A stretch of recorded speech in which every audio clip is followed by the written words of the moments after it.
We haven't always been great people. But we are the 11th Street Kids. No one will ever break us apart. Hello, everyone, and welcome to the Rotten Tomatoes Watch List. This is the show where we go behind the scenes with some folks from TV's biggest shows. And if you're a fan of justice, freedom, Eagles, this is the program for you. Peacemaker Season 2, we're back for a new ride. Now, there's a lot of action. There's a lot of humor in this show. However, I have to start the way the show starts. Let's talk about the art of dance. John, how do you welcome newcomers to the cast into that dance sequence? Is there like an initiation ritual, some hazing that goes on? There's neither. We just, I think everybody, so we've told some stories about some of our new performers and the dance sequence, and I want to grade them on a curve. Be careful. Because in the first season, we really didn't know what was going on with the dance, and we felt awkward and unsure. But then when you see something and it comes out well, and especially resonates with the audience, the folks who were in season 1 were like, yo, we got to bring it for the dance. And I will grade the people on a curve. It was their first experience. It's awkward, and at times it feels absurd. But at the end of the day, when I see the intro is fantastic. I think the dance number is great, and they only show the good takes. So we're good. You know what? I actually think that the dance itself is the hazing. Exactly. Yeah, that could be right. 100%. Right. That could be. I never looked through that lens, but you could be right. Yeah, you have to dance on camera. If you want to be in. And the whole time you were describing the dance, John, Frank was just burying his face in his hands. Because so I was the best dancer. And I'm learning today that these guys, I'm like, we know I'm the best dancer, and nobody's kind of agreeing with me, and it's bizarre. You poor thing. You went this whole time from shooting to Comic-Con, and you were just walking around in your life thinking I was the best dancer, and everybody knows it, and now they're just I was the best dancer. No, you know what? I shouldn't say that. She's an amazing dancer. I would say Frank was the second best. Yes, Jen's an amazing. Yeah, I was the best boy dancer.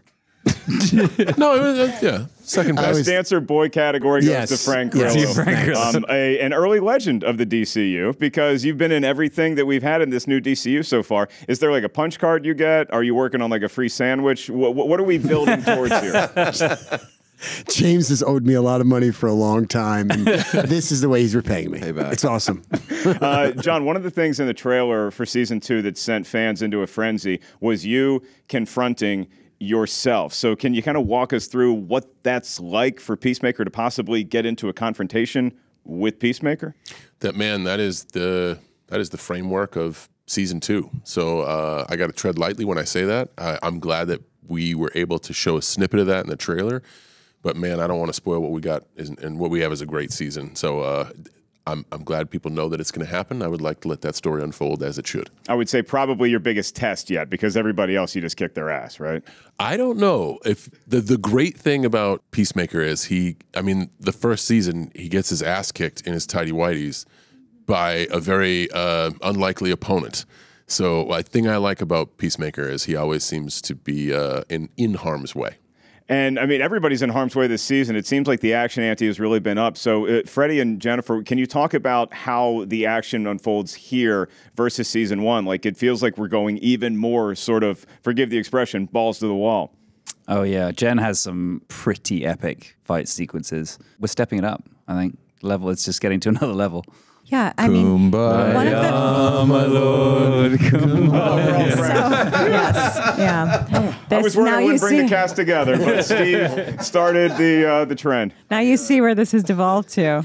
But I will say that the brilliant thing about what James does is that the action in the show, and you see it in Season 1, like with Vigilante fighting the white supremacist in the jail, or many other things that happen in the season. It's all story-driven, it's character-driven, and so that's what drives it forward, and that's what makes it go balls to the wall, is that it is the stakes of the story are driving the action forward. Not only that, but the action itself is very raw. It's something as simple as like the impacts and the effect that the impacts have. It's the choreography is strong, but the action is raw. Sol and Steve, y'all are in an interesting position with your characters this season because you sort of kind of report to Tim Meadows. Now, how would you rate him as a boss versus other bosses you've had? Flag is my boss. and I am Tim Meadows' boss. That's right. You get to be Tim Yes. Meadows' boss. Even better. So I am. Tim is kind of like my watchdog. He's Yes. So it's really watching funny because me. I'm very tiny. He's very tall. Tim is an icon. So it was crazy for me to be their boss, but it was really fun and really funny. But he's my boss. I'm everybody's boss. And you're the best dancer. Point Typecasted. category. By far. There you Second go. place. Yeah. So you had a wonderful cameo in Superman, John. I will save the joke for everybody else. What's the joke? The off-camera joke is Frank was the second best dancer. The off-camera joke. And the off-camera punchline is, well, who was first? Everybody else. Frank, I'm so sorry, man.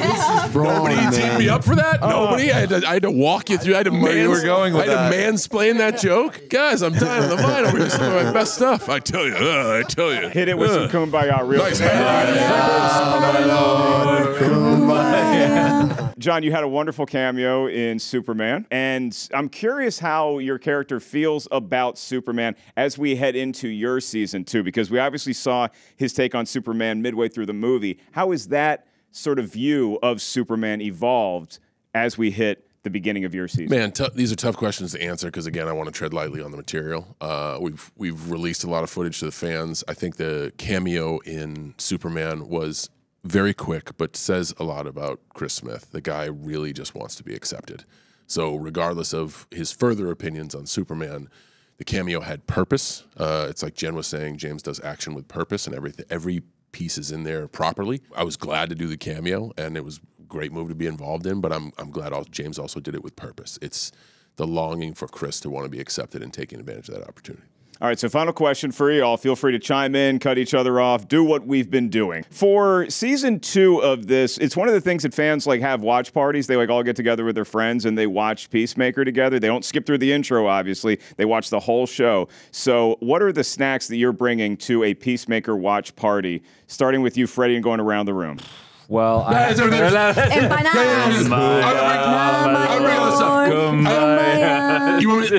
I'm bringing empanadas. I would tea. I always have a tea. Have a tea.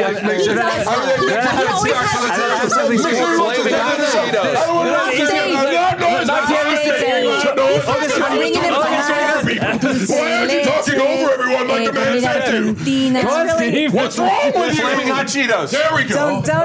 Don't ever give us permission to do anything. We're a terrible pair. I think I got some empanadas, some hot Cheetos, and some tea. Tea with some kind of He sweet. always has tea And on mushroom set. gummies. You just Freddie see does. Freddie over with his English tea. It's probably some sort of an English breakfast or something like that. Earl Grey or English breakfast. With Frank has some encouraged cookies. me to bring lima beans. Cookies, Lima yeah, beans. candy, Yeah. any kind of like baked something with tea. Yeah, Little they're so sweets. good. I have a sweet tooth. It's Yeah. bad. Would it be wrong of me to assume Yes. that John trains the hardest as far as a physical regimen goes to get Again, ready? wrong. No. Second hardest. Way wrong. No. Way wrong. Jen. It's for second. It Jennifer might Holland be first and over second here. again. Yeah, way wrong. That is- Jennifer, I feel you're being humble pointing to Absolutely. Frank, but everybody else was kind of looking in your Yes. direction. Just because they don't want to give it up. Don't be humble on the this. effort lives in this region over here. Yes, That's I just really wear the kind, suit guys. everywhere. That's really kind. Thank so you. many pads. But have you picked up any weightlifting gym tips from the legend that is John Cena? No. My existence is a lot of what not to do in life. So I think maybe they've absorbed some of that. You know, No. it's a different aesthetic. You have to understand Yeah, it that. is. You know Yeah, what I mean? And yeah. I'm an athlete by trade, and John is a performer. Yes. Right? With the lumbering, unorthodox aesthetic. Yeah, I don't want Just big because I'm the muscles only with no person who's body fat. taking these questions seriously, I will say that Wait, what? My answers have been genuine. By gum, my answers have been genuine. I This did is learn- Boulder Dash. I You're learned making him say something. some Hang on. very inappropriate language. I'm not going to take any more of your guff. I learned something from you is what I'm trying to say. What was that? I learned that even John Cena has to constantly be changing his workout and upping, what? I poop like everybody else. Everybody Never mind. poops. Just like everybody else. I thought it Sometimes would be a nice thing that I learned from him, but Look, when I do these watch list interviews, I have a checklist of everything I want to get to. And the fact that I just closed this interview out with the confirmation that, yes, folks, John Cena does poop means that I have done my job here at San Diego Comic-Con. It is the cast of Peacemaker Season 2. The new season drops August 21st. Thanks for joining us here. 9 p.m. Eastern, John. Just please give us good Rotten Tomatoes.